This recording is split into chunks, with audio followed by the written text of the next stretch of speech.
Hi ನಮಸ್ಕಾರ ಎಲ್ಲರಿಗೂ welcome back to Chaitra Vijay vlogs. ನಾವು ಚೆನ್ನಾಗಿದ್ದೀವಿ, ನೀವೆಲ್ಲರೂ ಚೆನ್ನಾಗಿದ್ದೀರಾ ಅಂತ ಭಾವಿಸ್ತಾ ಇದ್ದೀನಿ. ಪ್ರೀವಿಯಸ್ ವಿಡಿಯೋಲ್ಲಿ ನಾವು ಮುರುಡೇಶ್ವರ ಮತ್ತು ಗೋಕರ್ಣ ಹೋಗಿ ಅಲ್ಲಿರೋ ಪ್ಲೇಸಸ್ನೆಲ್ಲ ಎಕ್ಸ್ಪ್ಲೋರ್ ಮಾಡಿದ್ದೀವಿ. ಆ ವಿಡಿಯೋಸು ಕೂಡ ಚಾನಲಲ್ಲಿ ಇದೆ. ನೀವು ಯಾರಾದರೂ ಇನ್ನೂ ಚೆಕ್ ಮಾಡಿಲ್ಲ ಅಂದರೆ ದಯವಿಟ್ಟು ಚೆಕ್ ಮಾಡಿ. ಇವತ್ತು ನಾವು ಹೋಗ್ತಿರೋದು Honnavar. Vijay good morning. Good morning Chaitra. ಎಲ್ಲಿಗೆ ಇವತ್ತು ಪಯಣ? ಪಯಣ ನೋಡ್ತೀರಾ? ಎಲ್ಲಿಗೆ ಹೇಳಿ? ಹೊನ್ನಾವರ. ಓಕೆ. Unexplored location. ನಾವು ಎಕ್ಸ್ಪ್ಲೋರ್ ಮಾಡೋಕ್ಕೆ ಹೋಗ್ತಿದ್ವಿ, ಅದು ಬೇರೆಯವರೆಲ್ಲ ಎಕ್ಸ್ಪ್ಲೋರ್ ಮಾಡಿದ್ದಾರೆ ಆಲ್ರೆಡಿ. ನನ್ನ ವಾಯ್ಸ್ ಚೇಂಜ್ ಆಗಿಬಿಟ್ಟಿದೆ, ಫುಲ್ ಕೋಲ್ಡ್ ಆಗಿಬಿಟ್ಟಿದೆ. ಸ್ವಲ್ಪ ಮಳೆ ಬಿತ್ತು, ಬಟ್ ತೀರಾ ಹೆವಿನೂ ಅಲ್ಲ. ಗೋಕರ್ಣದಿಂದ ಹೊನ್ನಾವರ 52 ಕಿಲೋಮೀಟರ್ಸ್ ಇದೆ. ನಾವು ಆಲ್ರೆಡಿ ನಿಮಗೆ ಗೊತ್ತಿರೋ ಹಾಗೆ ಗೋಕರ್ಣಲ್ಲೇ 3 ಡೇಸ್ಗೆ ಅಂತ ರೂಮ್ ಬುಕ್ ಮಾಡ್ಕೊಂಡಿದ್ವಿ. ಸೊ ನಾವು ಗೋಕರ್ಣದಿಂದನೇ ಟ್ರಾವೆಲ್ ಮಾಡ್ತಾ ಇದ್ದೀವಿ. ಅದಕ್ಕೆ ಅಂತಲೇ ನಾವು ರೆಂಟಲ್ ಬೈಕ್ಸ್ ಕೂಡ ತೊಗೊಂಡಿದ್ದೀವಿ. ರೆಂಟಲ್ ಬೈಕ್ ನಾವೆಲ್ಲಿ ತೊಗೊಂಡ್ವಿ, ಅದ್ರ ಕಾಂಟ್ಯಾಕ್ಟ್ ನಂಬರ್ ನಿಮ್ಗೆ ಏನಾದರೂ ಬೇಕಂದರೆ ಅದ್ರ ಬಗ್ಗೆ ಡೀಟೇಲ್ಸ್ ಕೂಡ ನಾನು ಪ್ರೀವಿಯಸ್ ವಿಡಿಯೋಲಿ ಮೆನ್ಷನ್ ಮಾಡಿದ್ದೀನಿ, ಚೆಕ್ಔಟ್ ಮಾಡಿ.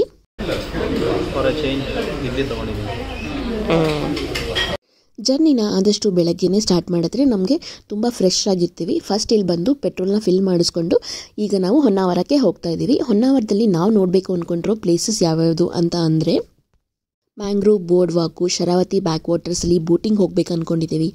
ಆಮೇಲೆ ಅಪ್ಸರಕೊಂಡ ಫಾಲ್ಸು, ಅಪ್ಸರಕೊಂಡ ಬೀಚು ಮತ್ತು ಅಲ್ಲೇ ಕೆಲವೊಂದು ವ್ಯೂ ಪಾಯಿಂಟ್ಸ್ ಕೂಡ ಇದೆ. ಅದನ್ನೆಲ್ಲದನ್ನು ಕೂಡ ನಾವು ನೋಡಬೇಕಂತ ಹೋಗ್ತಾ ಇದ್ದೀವಿ. ಈ ವಿಡಿಯೋಲಿ ನಾನು ಕಂಪ್ಲೀಟ್ ಪ್ರೈಸ್ ಡೀಟೇಲ್ಸು ಮತ್ತು ಟೈಮಿಂಗ್ಸು, ಟಿಕೆಟ್ ಪ್ರೈಸಸ್ಸು ಎಲ್ಲದನ್ನೂ ನೀಟಾಗಿ ಇನ್ಫಾರ್ಮ್ ಮಾಡ್ತೀನಿ. ದಯವಿಟ್ಟು ವಿಡಿಯೋನ ಸ್ಕಿಪ್ ಮಾಡದೆ ನೋಡಿ, ಆವಾಗ ನೀವು ಕೂಡ ಈಸಿಯಾಗಿ ಪ್ಲ್ಯಾನ್ ಮಾಡಿಕೊಂಡು ಇದೇ ಥರ ಹೋಗ್ಬೋದು. ಆದಷ್ಟು ಬೈಕ್ ತೊಗೊಂಡ್ರೆ ಒಳ್ಳೆಯದು, ಬಿಕಾಸ್ ನಿಮಗೆ ಎಲ್ಲ ಕಡೆಯೂ ಟ್ರಾನ್ಸ್ಪೋರ್ಟೇಷನ್ ಅಂತೂ ಇರೋದಿಲ್ಲ. ಮ್ಯಾಂಗ್ರೂವ್ಸ್ ಕನ್ನಡದಲ್ಲಿ ಇದಕ್ಕೆ ಕಾಂಡ್ಲಾವನ ಅಂತ ಕರೀತಾರಾ? Guide to Asian mangroves. Okay, ಇಲ್ಲಿ ಏನೇನಿದೆ, ಯಾವ ವೆರೈಟೀಸ್ ಆಫ್ ಇದಿದೆ ಅಂತ ಕೊಟ್ಟಿದ್ದಾರೆ. This is entry. Save mangroves. ಇದು ಇನ್ಸ್ಟಾಗ್ರಾಮಲ್ಲಿ ತುಂಬ ಫೇಮಸ್. ನಾವು ಅಲ್ಲೇ ನೋಡಿದ್ವಿ ಇದನ್ನು. ಇದೇ ಎಂಟ್ರೆನ್ಸು. ಇಲ್ಲಿ ಟಿಕೆಟ್ ತೊಗೊಂಡು ಹೋಗಬೇಕು. ಎಷ್ಟಂತ ಗೊತ್ತಿಲ್ಲ ಟಿಕೆಟ್ಸು. ಒಬ್ಬರಿಗೆ 20 ರೂಪೀಸ್, 40 ರೂಪೀಸ್ ಟಿಕೆಟ್ ತೊಗೊಂಡು ದಿಸ್ ಇಸ್ ಎಂಟ್ರಿ. ಇವತ್ತು ನ್ಯೂ ಟೆಂಡರ್ ಅಂತೆ, ಅದಕ್ಕೆ ಪಾಪ ಸ್ವೀಟ್ಸ್ ಕೂಡ ಕೊಟ್ಟಿದ್ದಾರೆ. ಮ್ಯಾಂಗ್ರೋವ್ ಫಾರೆಸ್ಟ್ನ ಕನ್ನಡದಲ್ಲಿ ಕಾಂಡ್ಲಾವನ ಅಂತ ಕರೀತಾರೆ. ಇದು ಹೊನ್ನಾವರದಲ್ಲಿ ಇಕೋ ಬೀಚ್ ಇದೆಯಲ್ಲ, ಅದರಿಂದ ಆಪೋಸಿಟಲ್ಲಿ ಜಸ್ಟ್ 100 ಮೀಟರ್ಸಲ್ಲೇ ನಮಗೆ ಸಿಗುತ್ತೆ. ಇಲ್ಲಿ ಬೋರ್ಡ್ ವಾಕ್, ಜಸ್ಟ್ ವಾಕಿಂಗ್ ಮಾಡ್ಕೊಳ್ಳೋದಕ್ಕೆ ಅಂತ ಅಂದ್ಬಿಟ್ಟು ನೀಟಾಗಿ ಪಾತ್ ಎಲ್ಲನೂ ಅವರೇ ಕ್ರಿಯೇಟ್ ಮಾಡಿದ್ದಾರೆ. ಈ ಮ್ಯಾಂಗ್ರೋವ್ ಫಾರೆಸ್ಟಲ್ಲಿ ಡಿಫ್ರೆಂಟ್ ಟೈಪ್ಸ್ ಆಫ್ ಗಿಡಗಳೆಲ್ಲ ಇರುತ್ತೆ. ಇದು ಸ್ಪೆಷಾಲಿಟಿ ಏನು ಅಂದರೆ ಅದ್ರ ಬೇರುಗಳು ಎಷ್ಟು ಸ್ಟ್ರಾಂಗ್ ಇರುತ್ತೆ ಅಂತಂದರೆ ಸುನಾಮಿ ಬಂದರೂ ಕೂಡ ಆ ಮರಗಳು, ಆ ಗಿಡಗಳು ಏನೂ ಆಗಲ್ವಂತೆ, ಅಷ್ಟು ಸ್ಟ್ರಾಂಗ್ ಇರುತ್ತೆ. ಈ ಮ್ಯಾಂಗ್ರೋವ್ ಫಾರೆಸ್ಟು ಫಿಶಿಂಗ್ ಎಲ್ಲ ತುಂಬ ಒಳ್ಳೆ ಎನ್ವಿರಾನ್ಮೆಂಟ್ನ ಕ್ರಿಯೇಟ್ ಮಾಡ್ಕೊಳ್ಳುತ್ತೆ. ಇಲ್ಲಿ ಡಿಫ್ರೆಂಟ್ ಟೈಪ್ಸ್ ಆಫ್ ಕ್ರ್ಯಾಬ್ಸು ಮತ್ತು ಫಿಶಸ್ಸು, ಪ್ರಾನ್ಸು ಎಲ್ಲದನ್ನೂ ನೋಡ್ಬೋದು. ಅಲ್ಲಿ ನಿಮಗೆ ಇನ್ಫಾರ್ಮೇಷನ್ ಕೂಡ ಹಾಕಿರ್ತಾರೆ, ಯಾವ್ಯಾವ ಥರ ಇದು ಹೆಲ್ಪ್ಫುಲ್ ಆಗುತ್ತೆ ಅಂತ ಅಂದ್ಬಿಟ್ಟು. ಮತ್ತು ಮಣ್ಣಿನ ಸವೆತ ಅಂತಾರಲ್ವ, ಜೋರಾಗಿ ಮಳೆ ಬಂದು ಅದೇನಾದರೂ ಆದರೂ ಮಣ್ಣನ್ನು ಬೇರುಗಳು ತುಂಬ ಚೆನ್ನಾಗಿ ಗಟ್ಟಿಯಾಗಿ ಇಟ್ಕೊಂಡು ಎನ್ವಿರಾನ್ಮೆಂಟ್ಗೆ ಒಂದು ಒಳ್ಳೆ ಸಪೋರ್ಟಾಗಿ ನಿಂತಿರುತ್ತೆ. ಇಲ್ಲಿ ನಮಗೆ ವಾಕ್ ಮಾಡೋದಕ್ಕೆ ಅಂತ ಒಂದು ಪಾತ್ ಇದೆ. ಇದನ್ನು ಕೂಡ ಅಷ್ಟೇ ವುಡನ್ನಲ್ಲೇ ಮಾಡಿದ್ದಾರೆ. ತುಂಬ ಸ್ಟ್ರಾಂಗ್ ಆಗಿದೆ, ಆರಾಮ್ಸೆ ವಾಕ್ ಮಾಡ್ಬೋದು. ವಿಜಯ್ ಒಂದು ಸ್ವಲ್ಪ ಭಯ ಆಗ್ತಿತ್ತು, ಬಟ್ ಸ್ಟಿಲ್ ಪರವಾಗಿಲ್ಲ ಬಾ ಅಂತ ಕರ್ಕೊಂಡೋಗಿದ್ವಿ. ಟೂರಿಸ್ಟ್ಗಳು ತುಂಬ ಜನ ಇರ್ತಾರೆ. ವೀಕ್ಡೇಸಲ್ಲಿ ಸ್ವಲ್ಪ ಕಮ್ಮಿ ಇರ್ತಾರೆ, ವೀಕೆಂಡ್ಸಲ್ಲಿ ಆರಾಮಾಗಿ ಹೋಗ್ಬೋದು. ಹೊರಗಡೆ ಎಷ್ಟೇ ಬಿಸಿಲಿದ್ರು ಒಳಗಡೆ ನಾವು ಒನ್ಸ್ ಎಂಟರ್ ಆದ ತಕ್ಷಣ ನಮಗೆ ತುಂಬ ಕೂಲ್ ಅನಿಸುತ್ತೆ. ಆಗಿಲ್ಲ, ಮೇ ಬಿ ಬೋಟಿಂಗ್ ಅದೆಲ್ಲ ಸ್ಟಾಪ್ ಮಾಡ್ತಾರೆ ಅಂತ ಅನಿಸುತ್ತೆ. ಓಕೆ, ಇದಾದಮೇಲೆ ನೆಕ್ಸ್ಟ್ ನಾವು ಬ್ಯಾಕ್ ವಾಟರ್ಸ್ ಹೋಗ್ತಿದ್ದೀವಿ. ನೋಡಬೇಕು ಅಲ್ಲಿ ಬೋಟಿಂಗ್ ಹೇಗೆ ಅಂತ. ಓಕೆ, ಬಟ್ ಇದಂತೂ ಚೆನ್ನಾಗಿದೆ, ಒಂಥರ ಡಿಫ್ರೆಂಟ್ ಆಗಿದೆ. ಅಲ್ಲಿದೆ ನೋಡು, ಪ್ರಾನ್ಸ್. ಇಲ್ಲಿ ಬೋಟ್ಸ್ ಇದೆ, ಬಟ್ ಇದು ವರ್ಕಿಂಗ್ ಕಂಡೀಷನ್ ಇದೆಯಾ ಇಲ್ವಾ ಗೊತ್ತಿಲ್ಲ. ಬಟ್ ಇದು ಕಂಪ್ಲೀಟ್ ಟೂರಿಸ್ಟ್ ಬೋಟ್ ಇದೆ ಅಂತ ಅನಿಸುತ್ತೆ. ಆ್ಯಕ್ಚುಲಿ ಅಲ್ಲಿ ವಾಕ್ ಮಾಡೋದು ಚೆನ್ನಾಗಿ ಅನಿಸುತ್ತೆ. ಹಾಂ, ಫೆನ್ಸಿಂಗ್. ಓಕೆ, ಇಲ್ಲಿ ಉಯ್ಯಾಲೆ ಎಲ್ಲ ಕಟ್ಟೋರೆ. ಅವ್ರು ಯಾರೋ ಇದ್ದಾರೆ, ಇಲ್ಲಂದಿದ್ರೆ ನಾನು ಹೋಗಲ್ಲ, ಉಯ್ಯಾಲೆ ಆಡ್ತಿದ್ದೆ. ಏನಂತೀಯ ವಿಜಯ್? ಹಾಂ, ಆ ಕಡೆಯಿಂದ ಆ್ಯಕ್ಚುಲಿ ಹಿಂಗೆ ಒಳಗಡೆಯಿಂದ ಎಲ್ಲ ಹೋಗುತ್ತೆ. ಇದು ಫುಲ್ ಆ್ಯಕ್ಚುಲಿ ಇದು ರೌಂಡಾಗಿದೆ. ಈ ಕಡೆಯಿಂದ ಹೋಗಿ ಆ ಕಡೆ ಬರೋದು. ಮ್ಯಾಂಗ್ರೋವ್ ಫಾರೆಸ್ಟ್ ಅಂತಂದರೆ ಇದರಲ್ಲಿ ಎಲ್ಲ ಸ್ಪೆಸೀಸ್ ಲೈಕ್ ಬೇರೆ ಬೇರೆ ಜಾತಿ ಗಿಡಗಳೆಲ್ಲನೂ ಇರುತ್ತೆ. ಇದು ಫಿಶಿಂಗಿಗೆ ಹೆಲ್ಪ್ ಆಗುತ್ತಂತೆ. ಮತ್ತು ಅದೇ ಫಿಶಿಂಗ್ ಅಂದರೆ ಇನ್ನೇನು ಲೈಕ್ ಫಿಶಿಂಗ್ಗೆ ತುಂಬ ಹೆಲ್ಪ್ ಆಗುತ್ತಂತೆ. ಮತ್ತು ಅಟ್ರಾಕ್ಟಿವ್, ಆಬ್ವಿಯಸ್ಲಿ ಎನ್ವಿರಾನ್ಮೆಂಟಲ್ ಚೆನ್ನಾಗೇ ಇರುತ್ತೆ, ಗಿಡ ಮರಗಳೆಲ್ಲ ಇದ್ರೂ. ಮತ್ತು ಇದೊಂದು ಟೂರಿಸಮ್ ಅಟ್ರಾಕ್ಷನ್ ಕೂಡ. ತುಂಬ ಜನ ನೀವು ನೋಡಿರ್ಬೋದು. ಇನ್ ಕೇಸ್ ನೀವೇನಾದರೂ ಇನ್ಸ್ಟಾಗ್ರಾಮಲ್ಲಿ ರೀಲ್ಸ್ ಏನಾದರೂ ಸ್ಕ್ರೋಲ್ ಮಾಡ್ತಿದ್ರೆ ಖಂಡಿತ ನಿಮಗೆ ಒಂದಲ್ಲ ಒಂದ್ಸಲಿ ಈ ರೀಲ್ ಅಂತೂ ಸಜೆಸ್ಟ್ ಆಗೇ ಇರುತ್ತೆ. ಏನಂತೀರಾ ವಿಜಯ್? ನಾವು ಇನ್ಸ್ಟಾಲ್ಲಿ ತಾನೇ ನೋಡಿದ್ದನ್ನು ಫಸ್ಟು. ಚಲೋ ನೆಕ್ಸ್ಟ್ ಎಲ್ಲಿಗೆ? ಸಿಲ್ವರ್ ಫಿಶ್, ಕರ್ನಾಟಕ ಅರಣ್ಯ ಇಲಾಖೆ. Butter fish, different species like ಅದೇನೇನೋ ಗಿಡಗಳು ಅಷ್ಟೇ. ಬಟರ್ಫ್ಲೈಸು, ಪ್ರಾನ್ಸು, ಏಡಿ ಅದೆಲ್ಲ ಕೂಡ ಡಿಫ್ರೆಂಟ್ ವೆರೈಟೀಸ್ದೆಲ್ಲನೂ ಇಲ್ಲಿ ಬೆಳೀತಾ ಇರೋದು. ನ್ಯಾಚುರಲ್ ಆಗಿ ಬೆಳೆಸೋ ಅಷ್ಟೇನಿಲ್ಲ ಆ ಥರ. ಇಲ್ಲಿ ನಾವು ವಿಡಿಯೋ ಎಲ್ಲ ಮಾಡಬೇಕಂದ್ರೆ ತುಂಬ ಜನ ಲೈಕ್ ಮಾತಾಡ್ಸಿದ್ರು. ಅವ್ರು ನಮಗೆ ಗೊತ್ತಿದ್ದು ಮಾತಾಡಿಸಲಿಲ್ಲ. ನಾವು ವಿಡಿಯೋ ತೆಗಿತಾ ಇದ್ವಲ್ಲ, ಓಕೆ ಯೂಟ್ಯೂಬಿಗೆ ತೆಗಿತಾರದ ಅಂತ ಸ್ವಲ್ಪ ಸಜೆಷನ್ಸ್ ಎಲ್ಲನೂ ಕೂಡ ಕೊಟ್ಟರು. ನಾವು ಒಂದು ಸ್ವಲ್ಪ ವೀಡಿಯೋಸು ಫೋಟೋಸು ಎಲ್ಲ ತೊಗೊಂಡು ಬಂದ್ವಿ. ಆಗಲೇ ನಾನು ಹೋಗಬೇಕಾದ್ರೆ ಹೇಳಿದ್ದೆ ಅಲ್ವಾ, ಇಲ್ಲಿ ಉಯ್ಯಾಲೆ ಇದೆ ಬಟ್ ಯಾರೋ ಆಕ್ಯುಪೈ ಮಾಡಿದರು ಅಂತಂದ್ಬಿಟ್ಟು. ವಾಪಸ್ ಬರ್ತಾ ಅದು ಖಾಲಿ ಇತ್ತು. ನಾವು ಒಂದು ಸ್ವಲ್ಪ ಉಯ್ಯಾಲೆ ಎಲ್ಲ ಆಡಿದ್ವಿ. ಇದು ಮ್ಯಾನ್ ಮೇಡ್ ಅಲ್ಲ, ಕಂಪ್ಲೀಟಾಗಿ ಮರಗಳಿತ್ತಲ್ವ ಅದಕ್ಕೇ ಜಸ್ಟ್ ಉಯ್ಯಾಲೆ ಕಟ್ಟೆ ಹಾಕಿದ್ದಾರೆ ಅಷ್ಟೇ. ತುಂಬ ಚೆನ್ನಾಗಿತ್ತು, ಉದ್ದ ಇತ್ತು. ಈ ಏಜ್ಜಿಂದ ಆ ಏಜ್ವರೆಗೂ ಹೋಗ್ಬೋದಾಗಿತ್ತು. ನನಗೆ ಈ ಥರ ಅದೆಲ್ಲ ಎಂಜಾಯ್ ಮಾಡೋಕ್ಕೆ ತುಂಬ ಇಷ್ಟ ಆಗುತ್ತೆ.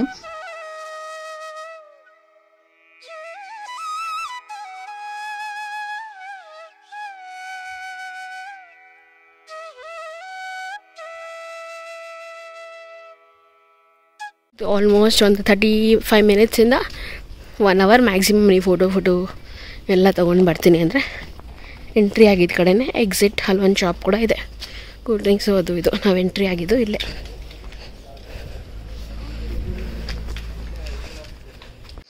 ಮ್ಯಾಂಗ್ರೋವ್ ಬೋರ್ಡ್ ವಾಕ್ ಆದಮೇಲೆ ಜಸ್ಟ್ 100 ಮೀಟರ್ಸಲ್ಲೇ ಆಪೋಸಿಟ್ ರೈಡಲ್ಲಿ ಈಕೋ ಬೀಚ್ ಇದೆ.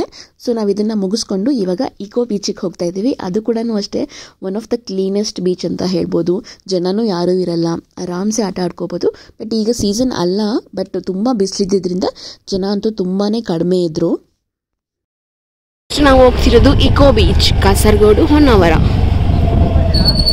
ಇಲ್ಲಿ ಎಲ್ಲರೂ ನಮಗೆ ಬೋಟಿಂಗ್ ಹೋಗಿ ಅಂತ ಮಾಡ್ತಾರೆ. ಬಟ್ ಜಾಸ್ತಿ ಜನ ಇದ್ದರೆ ವರ್ತ್ ಅನಿಸುತ್ತೆ.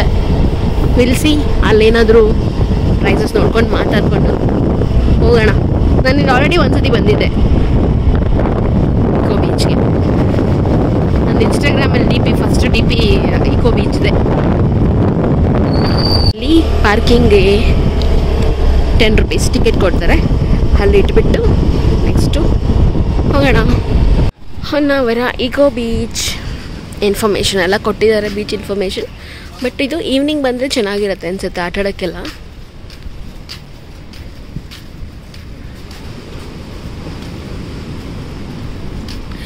ಜೋರಾಗೆ ಹೊಡಿತಿದೆ ಅಲೆಗಳ ಸೌಂಡು.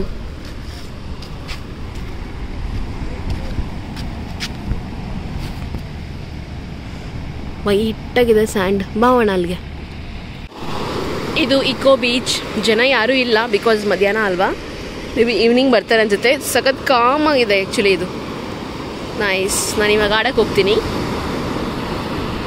ಹಿಂದೆ ನೀವು ನೋಡ್ತಾ ಇರ್ಬೋದು ಎಷ್ಟು ಕ್ಲೀನಾಗಿ ಮೇಂಟೈನ್ ಮಾಡಿದ್ದಾರೆ ಅಂದರೆ, ಒಂದು ಪ್ಲಾಸ್ಟಿಕ್ ಕವರ್ ಆಗಲಿ ಬಾಟಲ್ ಆಗಲಿ ಏನೂ ಇಲ್ಲ, ಸಿಕ್ಕಾಪಟ್ಟೆ ಕ್ಲೀನಾಗಿತ್ತು.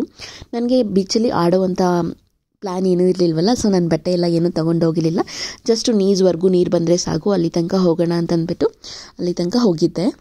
ಇಲ್ಲ ಆ್ಯಕ್ಚುಲಿ ಇನ್ನೂ ಪರ್ಮಿಷನ್ ಇಲ್ವಂತೆ ಆಡೋದಕ್ಕೆ, ಬಟ್ ಸ್ಟಿಲ್ ಅವ್ರು ಅಲೋ ಮಾಡ್ತಿದ್ದಾರೆ. ತುಂಬ ಒಳಗಡೆ ಹೋಗಕ್ಕೆ ಬಿಡ್ತಿಲ್ಲ.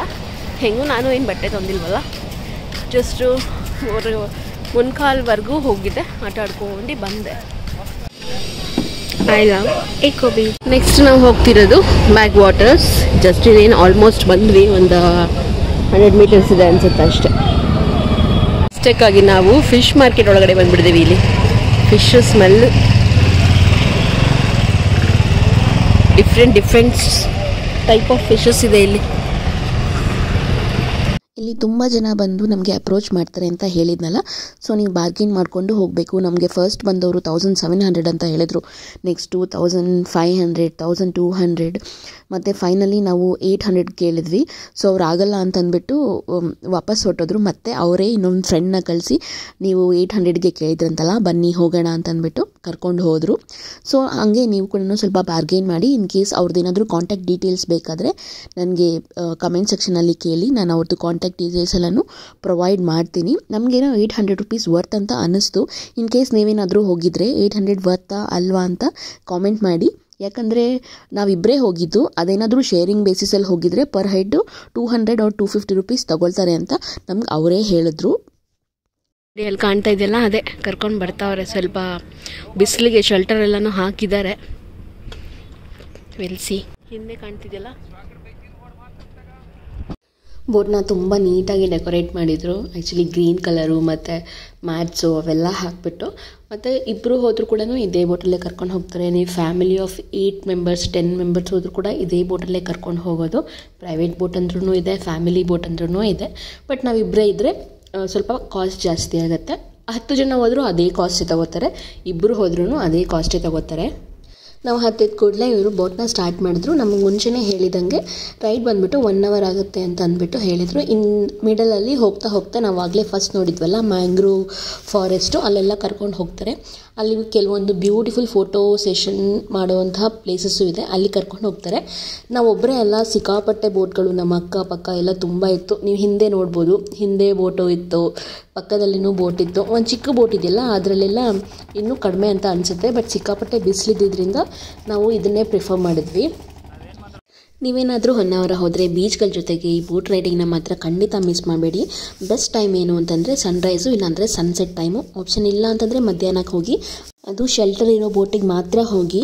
ಆಗಲೇ ಬಂದಿದ್ವಲ್ಲ ಮ್ಯಾಂಗ್ರೋವ್ಸ್ ಅಂತ ಹೇಳಿದ್ವಲ್ಲ, ಫುಲ್ ಸರೌಂಡಿಂಗ್ ಸೆಂಟ್ರಲ್ಲಿ ಬಂದು ನಿಲ್ಲಿಸಿದ್ದಾರೆ. ನಮ್ಮ ಪಕ್ಕ ಒಂದು ಬೋಟ್ ಇದೆ, ಈ ಕಡೆ ಒಂದು ಬೋಟ್ ಇದೆ, ಎಲ್ಲರೂ ಫೋಟೋಸ್ ತಗೋತಾ ಇದ್ದಾರೆ. ಒಂಥರ ಅವಶ್ಯವಾಗಿದೆ. ಇನ್ ಕೇಸ್ ನೀವು ಹೊನ್ನಾವರ ಬಂದರೆ ಇದನ್ನು ಎಕ್ಸ್ಪ್ಲೋರ್ ಮಾಡಿ. ನಿಮಗೆ ಕಾಂಟ್ಯಾಕ್ಟ್ ಇನ್ಫಾರ್ಮೇಷನ್ ಕೂಡ ಹಾಕಿರ್ತೀನಿ, ಮತ್ತು ಎಷ್ಟೆಲ್ಲ ಆಯಿತು ಅಂತಂದ್ಬಿಟ್ಟು ಆಮೇಲೆ ನಿಮಗೆ ಕ್ಲಿಯರಾಗಿ ಕಾಸ್ಟ್ ಎಷ್ಟಾಯಿತು ಅಂತ ನಾನು ಹೇಳ್ತೀನಿ ನಿಮಗೆ, ಓಕೆನಾ? ನೋಡಿ ನಮ್ಮ ಮುಂದೆ ಇರೋ ಬೋಟು, ಪಕ್ಕದ ಬೋಟು,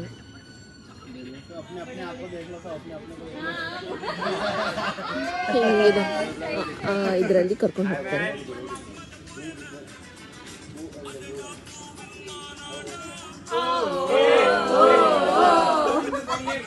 ಮಾಡಿ ಅವರು ಕಾಲೇಜ್ ಸ್ಟೂಡೆಂಟ್ಸು ಇಲ್ಲ ಕೊಲೀಗ್ಸು ಅನಿಸುತ್ತೆ. ಸಖತ್ ಎಂಜಾಯ್ ಮಾಡ್ತಾಯಿದ್ರು ಸಾಂಗ್ಸ್ ಎಲ್ಲ ಹಾಕ್ಕೊಂಡು. ಮತ್ತು ನಾವಲ್ಲಿ ಸ್ವಲ್ಪ ಫೋಟೋಸು ವೀಡಿಯೋಸ್ ಎಲ್ಲ ತೊಗೊಂಡ್ವಿ. ಅದು ನಾನು ಆಗಲೇ ಹೇಳ್ದಂಗೆ ಮ್ಯಾಂಗ್ರೋವ್ ಫುಟ್ಪಾತ್ ಇತ್ತಲ್ಲ ಅದ್ರ ಹತ್ರನೇ.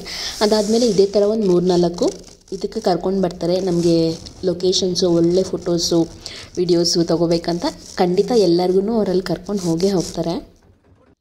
ಕೇರಳಲ್ಲಿ ಈ ಥರ ಬ್ಯಾಕ್ ವಾಟರ್ಸ್ಗೆಲ್ಲನೂ ತುಂಬ ಫೇಮಸ್ಸು. ಇದು ಕೇರಳ ಅಂತೂ ಅಲ್ಲ, ನಮ್ಮ ಹೊನ್ನಾವರ ನಮ್ಮ ಕರ್ನಾಟಕದಲ್ಲೇ ಇದೆ. ಸಿಕ್ಕಾಪಟ್ಟೆ ಚೆನ್ನಾಗಿದೆ. ನಾನು ಕೇರಳಗೂ ಹೋಗಿದ್ದೀನಿ, ಇಲ್ಲೂ ಮಾಡಿದ್ದೀನಿ, ಎರಡೂ ಅಷ್ಟೇ ತುಂಬ ಚೆನ್ನಾಗಿದೆ. ಅಷ್ಟು ದೂರ ಹೋಗೋಕ್ಕಾಗಲಿಲ್ಲ ಅಂದರೆ ನಮ್ಮ ಕರ್ನಾಟಕದಲ್ಲೇ ಇರುವಂತಹ ನಮ್ಮ ಹೊನ್ನಾವರಕ್ಕೆ ಶರಾವತಿ ಬ್ಯಾಕ್ ವಾಟರ್ಸ್ಗೆ ನಾವು ಬೋಟ್ ರೈಡಿಂಗ್ ಹೋಗ್ಬೋದು.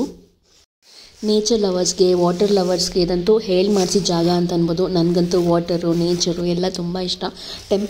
ಅದ್ರ ಜೊತೆಗೆ ಇಲ್ಲೇ ಟೆಂಪಲ್ಸ್ ಕೂಡ ತುಂಬ ಹತ್ತಿರ ಇದೆ. ಗೋಕರ್ಣ, ಮುರುಡೇಶ್ವರ ಮತ್ತು ಒಂದು ಗಣೇಶ ಟೆಂಪಲ್ಲು, ಅದನ್ನು ಕೂಡ ನೀವು ವಿಸಿಟ್ ಮಾಡ್ಬೋದು. ಫುಲ್ ಮುಗೀತು ನಮ್ಮದು ರೈಡ್. ಬೋಟ್ ರೈಡ್ ನಮಗೆ ಆಲ್ಮೋಸ್ಟ್ 1 hour 15 minutesಯಿಂದ 1.5 hour ಆಗುತ್ತೆ. ಅದರಲ್ಲೊಂದು 1/2 hour ಮೇಲೆ ನಮಗೆ ಲೊಕೇಶನ್ಸಲ್ಲಿ ಫೋಟೋಶೂಟು ಮತ್ತು ವೀಡಿಯೋಸ್ಗೆ ಅಂತ ಅಂದ್ಬಿಟ್ಟು ಅಲ್ಲೇ ಟೈಮ್ ಆಗೋಗ್ಬಿಡುತ್ತೆ. Around 7 to 8 kilometers of boat riding ಇರುತ್ತೆ ನಮಗೆ. ಅದನ್ನು ಮುಗಿಸ್ಕೊಂಡು ನಾವು ನೆಕ್ಸ್ಟ್ ಹೋಗ್ತಾ ಇರೋದು ಅಪ್ಸರಕೊಂಡ ವಾಟರ್ ಫಾಲ್ಸ್ಗೆ. ಈ ವಾಟರ್ ಫಾಲ್ಸ್ ಅಂತೂ ಪ್ರೀ ವೆಡ್ಡಿಂಗ್ ಶೂಟ್ಗೆಲ್ಲನೂ ತುಂಬ ಫೇಮಸ್ಸು. ಇದು ಅಲ್ಲಿಂದಾನೇ ಹತ್ತಿರನೇ ಆಗುತ್ತೆ, ಒಂದು 2-3 kilometers ಅಂತ ಇರ್ಬೋದು ಅಷ್ಟೇ. ಈ ಫಾಲ್ಸ್ಗೆ ಕೆಳಗಡೆ ಇಳಿಯೋದಕ್ಕಿಂತ ಮುಂಚೆ ಪಕ್ಕದಲ್ಲೇ ಒಂದು ಸೈಟ್ ಸೀಯಿಂಗ್ ಪ್ಲೇಸ್ ಇದೆ. ಅಲ್ಲಿ ನಿಂತ್ಕೊಂಡ್ರೆ ನಿಮಗೆ ಕಂಪ್ಲೀಟ್ ಹೊನ್ನಾವರ ಕಾಣಿಸುತ್ತೆ. ಅದಂತೂ ಬ್ಯೂಟಿಫುಲ್ ಆಗಿದೆ. ನೆಕ್ಸ್ಟ್ ನಾವು ಇಲ್ಲಿಗೆ ಬಂದರೆ ವಾಟರು ತುಂಬ ಅಷ್ಟೊಂದು ಕ್ಲೀನಾಗಿರಲಿಲ್ಲ, ಅಂದರೆ ಕ್ಲೀನಾಗೇ ಇತ್ತು. ಬಟ್ ಮೇಲಿಂದ ಕೆಳಗಡೆ ಹರಿಯೋಷ್ಟರಲ್ಲಿ ತುಂಬ ಜನ ಇದ್ರಲ್ವ, ಅವರೆಲ್ಲ ಮಣ್ಣಲ್ಲಿ ಆಟ ಆಡ್ತಾ ಕಲರ್ ಹಿಂಗಾಗ್ಬಿಡಿದೆ ಅಷ್ಟೇ. ಬಟ್ ವಾಟರ್ ಕ್ಲೀನಾಗೇ ಇತ್ತು. ಇದು ಇನ್ಫಾರ್ಮೇಷನ್ ಕೂಡ ಅಲ್ಲೇ ಹಾಕಿದ್ದಾರೆ. ಅಪ್ಸರಕೊಂಡ ಅಂತ ಹೆಸರು ಯಾಕೆ ಬಂತು ಅಂತ. ಅಪ್ಸರೆಯರು ಅಂದರೆ ದೇವತೆಗಳು. ಹಳೆ ಕಾಲದಲ್ಲಿ ಮುಂಚೆ ದೇವತೆಗಳೆಲ್ಲ ಬಂದು ಇಲ್ಲಿ ಸ್ನಾನ ಮಾಡ್ತಿದ್ರಂತೆ ಈ ಕೊಳದಲ್ಲಿ. ಅದಕ್ಕೆ ಇದಕ್ಕೆ ಅಪ್ಸರಕೊಂಡ ಅನ್ನೋ ಹೆಸರು ಬಂದಿದೆ. ವ್ಯೂನು ತುಂಬ ಚೆನ್ನಾಗಿದೆ. ತುಂಬ ಜನ ಯೂತ್ ಫ್ಯಾಮಿಲೀಸು ಎಲ್ಲ ಆಟ ಆಡ್ತಾಯಿದ್ರು. ತುಂಬ ಆಳನೂ ಇಲ್ಲ. ನೋಡಿರೋದು ಅಪ್ಸರಕೊಂಡ ಬೀಚ್. ಈ ಬೀಚ್ ತುಂಬ ಫೇಮಸ್ ಏನಕ್ಕೆ ಅಂತಂದರೆ ಪ್ರೀ ವೆಡ್ಡಿಂಗ್ ಶೂಟ್ಸ್ಗೆ. ನೋಡಿ ಇಲ್ಲಿ ಸೆಟಪ್ಸ್ ಎಲ್ಲ ಅವರೇ ರೆಡಿ ಮಾಡಿ ಇಟ್ಬಿಟ್ಟಿದ್ದಾರೆ. ಇಲ್ಲಿ ರೆಂಟಲ್ ಗೌನ್ಸ್ ಕೂಡ ಇದೆ. ಇದೊಂದು ಸೆಟಪ್ ಮತ್ತು ಇದೊಂದು ಏನೋ ಸರಿ ಮಾಡ್ತಾರೆ ಅನಿಸುತ್ತೆ. ಇನ್ನು ಎಷ್ಟೊಂದು ಇದಾವೆ ಆ ಕಡೆ. ಪ್ರೈಸ್ಗೆ ಸಿಗುತ್ತೆ ಅನಿಸುತ್ತೆ. ಲೈಕ್ ಎಷ್ಟು 2,000 ಏನೋ ಕಟ್ಟಿದ್ರೆ ಎಷ್ಟೊಂದು ಥೀಮ್ಸ್ ಎಲ್ಲ ಆಲ್ರೆಡಿ ಬಿಲ್ಡ್ ಮಾಡಿದ್ದಾರೆ ಅವರು. ಅಲ್ಲಿ ನಾವು ಫೋಟೋಸ್ ಎಲ್ಲ ತೊಗೋಬೋದು. ಹಿಂದ್ಗಡೆ ಒಂದು ಹಾರ್ಟ್ ಶೇಪ್ದು ಕಾಣ್ತಿದೆಯಲ್ಲ, ಎಲ್ಲ ಹಾಳಾದಂಗಿದೆ. ಮತ್ತು ಇಲ್ಲೊಂದು ಲೈಟಿಂಗ್ಸ್ ಎಲ್ಲ ಹಾಕ್ತಾರೆ ಅನಿಸುತ್ತೆ ದುಡ್ಡು ಪೇ ಮಾಡಿದ್ರೆ ಆ ಮರಕ್ಕೆ. ಮತ್ತು ಇಲ್ಲಿ ಒಂದು ಸೆಟಪ್. ಹೌದು, ಆ ಮರಗಳಿಗೆಲ್ಲ ಲೈಟ್ ಇದೆ. ಅಲ್ಲಿ ಕಾಣ್ತಿರೋ ಮರಕ್ಕೆ, ಇಲ್ಲಿ ಕಾಣ್ತಿರೋ ಮರಕ್ಕೆ, ಇದರಲ್ಲೆಲ್ಲನೂ ಇದೆ ನೋಡಿ. ಅದೆಲ್ಲ ಪ್ರೀ ವೆಡ್ಡಿಂಗ್ ಥೀಮ್ಸೇ. ಹಾಯ್ ವಿಜಯ್. ನೋಡಿ ಇಷ್ಟೇ ಇದು ಅಪ್ಸರಕೊಂಡ ಬೀಚ್. ಇದು ಫೇಮಸ್ ಆಗಿರೋದೆ ಪ್ರೀ ವೆಡ್ಡಿಂಗ್ಸ್ಗೆ. ಫುಲ್ಲು ಹೊನ್ನಾವರ ಎಲ್ಲನೂ ಒಂದು ರೌಂಡ್ಸ್ ಮುಗಿಸ್ಕೊಂಡ್ವಿ. ಎಲ್ಲೆಲ್ಲಿ ಹೋಗಿದ್ವಿ ನಾವು? ಫಸ್ಟ್ ಜ್ಞಾಪಕ ಇದೆಯಾ ಇಲ್ವಾ? ಹಾಂ, ಜ್ಞಾಪಕ ಇದೆ. ಹೇಳಿ.